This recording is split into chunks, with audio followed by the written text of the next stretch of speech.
তাহলে ঠাকুমা যাইতে পারবা? হ্যাঁ পারবা তো? কালকে আবার কখন যাবা কাজে? হ্যাঁ কটার সময় যাবা? এমন সময়? ঠিক আছে, আবার দেখা পাইলে নিয়ে আসমু। আমার তো চিনা থাকে না, দিশা থাকে না, কিন্তু আমি দেখলি পরে দাঁড়াবো। দেখলে পরে দাঁড়াবা, নিয়ে আসা। ঠাকুমা শোনো, তোমার ভিডিও করতেছি, তুমি ভিডিওটা দেখবা না? দেখি দেখি। দেখাই, তুমি কিছু কবা মানুষকে? তুমি তো ভালো, তুমি ভদ্র, তুমি ভগবান।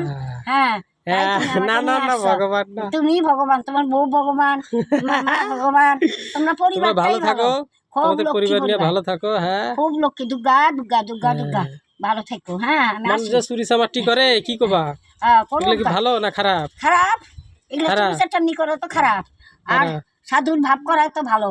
গোবিন্দকে ভালোবাসো, তাই গোবিন্দ তোমাকেও ভালোবাসবে, দুর্গাও ভালোবাসবে, মানুষের লোককে সব লোকে তোমাকে ভালোবাসবে, সাধুগুরু বৈষ্ণবরাও ভালোবাসবে। মানুষ যে কাজ করে, কি কাজ করলে ভালো লাগে? ওই তো সাধুগুরু বৈষ্ণবের চরণ ধুলে নিবা, একটু সেবা পূজা পারলে দিবা, হ্যাঁ না পারলে কোনানো 5-10 টাকা দিবা, তাইলেই তোমার অনেক পুণ্য হবে। এই যে আজকে পুণ্য করলা, অনেক পুণ্য করলা, একজন আমাকে পার করলা, তাহলে আমি বৃদ্ধ লোককে পার করা তোমার কম পুণ্য হয়েছে? অনেক বৃদ্ধ লোককে পার করা মানে মহা মহা পুণ্য কাজ হয়। আর কি করা উচিত আমাদের? হ্যাঁ এগুলোই করবা, ঠাকুরের কাজ করবা, বুড়া মানুষ দেখলে পয়সা নিবা না, দেখবা তোমারে ভগবান এমনি এমনি পয়সা দিব।